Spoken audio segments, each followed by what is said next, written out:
17 বছর কোম্পানিগঞ্জে বিএনপিকে ইফতার মাহফিল করতে দেয়নি ওবায়দুল কাদের। 7 দিনের মধ্যে ধর্ষণ মামলার ট্রায়াল সম্ভব। জানাবো পাতি নেতায় অস্বস্তিতে বিএনপি এবং সর্বশেষ জানাবো যে কোনো সংকটে বাংলাদেশের পাশে থাকার ঘোষণা জাতিসংঘ মহাসচিবের।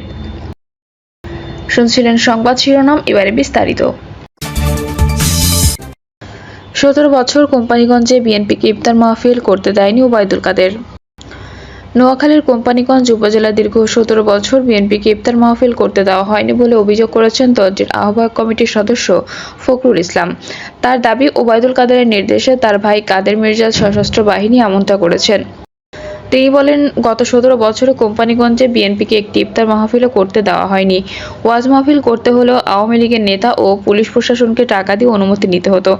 এক কথায় আওয়ামী লীগ ধর্মনিরপেক্ষতার আড়ালে দেশকে জিম্মি করে রেখেছিল। বিএনপির এ নেতা বলেন, বৈষম্যহীন নতুন বাংলাদেশকে আর কখনো চাঁদাবাজ, দখলবাজ, বালু খেকো, মাটি খেকো, টেন্ডারবাজ ও সন্ত্রাসীদের অভয়ারণ্য হতে দেওয়া যাবে না। যারা বিএনপির সাইনবোর্ড ব্যবহার করে পতিত আওয়ামী লীগের মতো এসব অপকর্মে লিপ্ত হবে, তাদের জায়গা দলে হবে না। ত্যাগী, মামলা ও হামলা শিকার নেতাকর্মীদের মূল্যায়ন করা হবে। কোনো ধরনের পদ বাণিজ্য ও পকেট কমিটি মানা হবে না। 7 দিনের মধ্যে ধর্ষণ মামলার ট্রায়াল সম্ভব। নারী ও শিশু নির্যাতন আইন অনুযায়ী ধর্ষক যদি গ্রেপ্তার হয় কিংবা কোনোভাবে যদি সে আটক হয়, এক্ষেত্রে 15 দিনের মধ্যে তদন্ত রিপোর্ট দেওয়ার বিধান আছে আগে থেকেই। যদি আসামি ধরা না পড়ে, সেক্ষেত্রে যথাযথ কর্তৃপক্ষ ঘটনার তদন্ত শেষে 60 দিনের মধ্যে রিপোর্ট দেবে। এক্ষেত্রে তদন্ত কর্মকর্তা ব্যর্থ হলে আদালতের অনুমতি সাপেক্ষে আরও 30 দিন সময় নিতে পারবেন। এবার আসি মাগুরায় শিশু আজিয়া ধর্ষণ ও হত্যা মামলার বিষয়ে। হাইকোর্ট 9 মার্চ সময় বেঁধে দিয়েছেন। 180 দিনের মধ্যে বিচার করতে হবে এবং 30 দিনের মধ্যে তদন্ত করতে। পাশাপাশি আইন উপদেষ্টা এই ঘটনাকে গুরুত্ব দিয়ে 15 দিনের মধ্যে তদন্ত ও 90 দিনের মধ্যে বিচার শেষ করার কথা বলেন। আন্দোলনের মুখে আইন উপদেষ্টা ধর্ষকদের বিচারের বিষয়ে তদন্ত রিপোর্ট যদি হয়ে যায়, তাহলে 7 দিনের মধ্যে বিচার করার কথা বলেছেন। এর জন্য বিশেষ অধ্যাদেশ করা হবে বলে জানিয়েছেন। হাইকোর্ট নির্দেশ দিলে কোনো আইন লাগে না। হাইকোর্টের নির্দেশ ভিন্ন। এখন 30 দিনের মধ্যে তদন্ত রিপোর্ট দেওয়ার মানে এই নয় যে একেবারে 30 দিনের মধ্যে দিতে হবে। আমরা যদি 7 দিনের তদন্ত করতে পারি, তাহলে সমস্যাটা কোথায়? এখন নতুন আইন বা অধ্যাদেশ লাগবে কেন? আইন অনুযায়ী ধরা যাক 60 দিনের মধ্যে তদন্ত রিপোর্ট দেওয়া হবে, তাহলে 7 দিনে বিচারের সমস্যাটা কোথায়? নারী ও শিশু নির্যাতন আইনের অপরাধ আমলযোগ্য। অপরাধীকে ওয়ারেন্ট ছাড়াও গ্রেপ্তার করতে পারে পুলিশ। এটা পুলিশের রুটিন কাজ। আইন উপদেষ্টা এদিকে নজর দিল। এটার জন্য তো আইনের প্রয়োজন নেই, গুরুত্ব দিয়ে তদন্ত বা বিচার করলেই হয়। বাংলাদেশে একমাত্র দেশ যেখানে পার্লামেন্টে মাত্র 12 দিনে আইন পাশ হয়। পৃথিবীর কোনো দেশের সংসদে এত সহজে আইন পাশ হয় না। এখন হঠাৎ করে সরকার আইন করলে যে 7 দিনের তদন্ত বা 15 দিনের ট্রায়াল শেষ করবেন।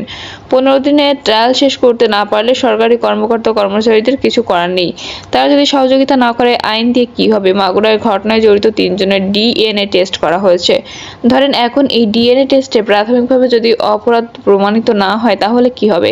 এরা প্রকৃত আসামি কিনা তা তদন্ত সাপেক্ষ নির্ণয় করতে সময়সীমা চলে যাবে। পাতি নেতায় অস্বস্তিতে বিএনপি। সুজানগরে বিএনপির পাতি নেতাদের দৌরাত্ম্যে অসহায় হয়ে পড়েছেন সাধারণ মানুষ। ডাকাতি, দখল, চাঁদাবাজি, অবৈধ বালু উত্তোলন সহ নানা অপকর্মে জড়িয়ে পড়েছেন বিএনপি নেতাকর্মীরা। শুধু তাই নয়, একসময় আওয়ামী লীগের নাম ভাঙিয়ে অপকর্মে লিপ্ত সন্ত্রাসীদেরও শেল্টার দিচ্ছে বিএনপি।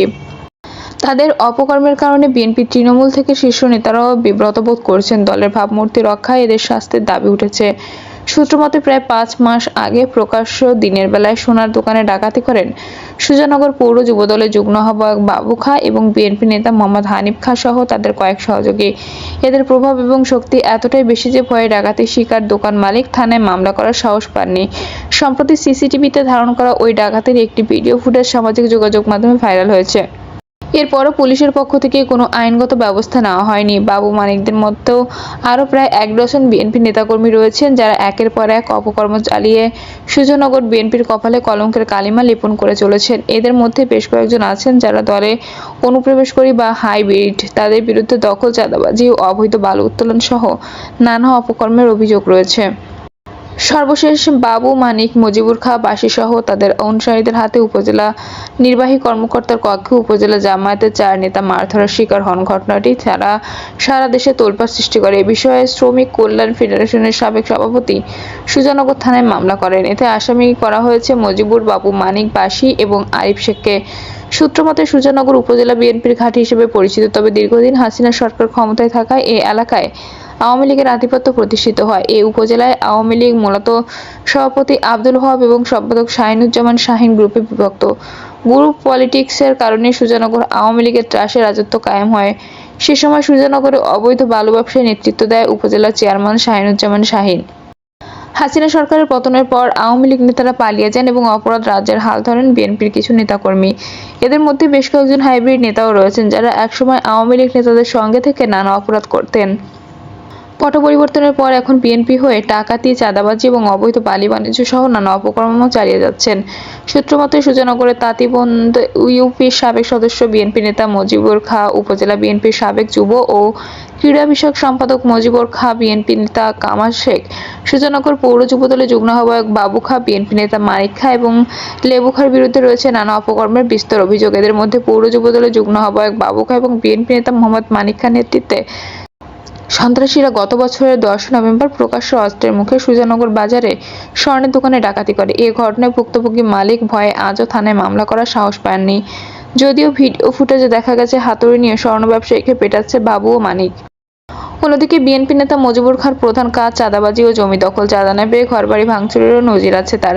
একাধিকবার চাঁদার টাকা ফেরতের রেকর্ড রয়েছে তার। গত মাসে সুজন নামের এক ওয়ার্কশপ মালিকের কাছ থেকে চাঁদাবাজির লাখ টাকা ওসিস চাপে ফেরত দেন মুজিবুর খাঁ। বিএনপি নেতা পরিচয় দেওয়া দুর্ধর্ষ ক্যাডার মানিক খাঁর প্রধান কাজ চাঁদাবাজি। অভিযোগ আছে বাবু খাঁ এবং মানিক খাঁ একসময় আওয়ামী লীগ নেতাদের সঙ্গে মিলে অপকর্ম করতেন। পট পরিবর্তনের পর এসব সন্ত্রাসের স্থানীয় বিএনপির বিভিন্ন নেতার শেল্টার পাচ্ছেন।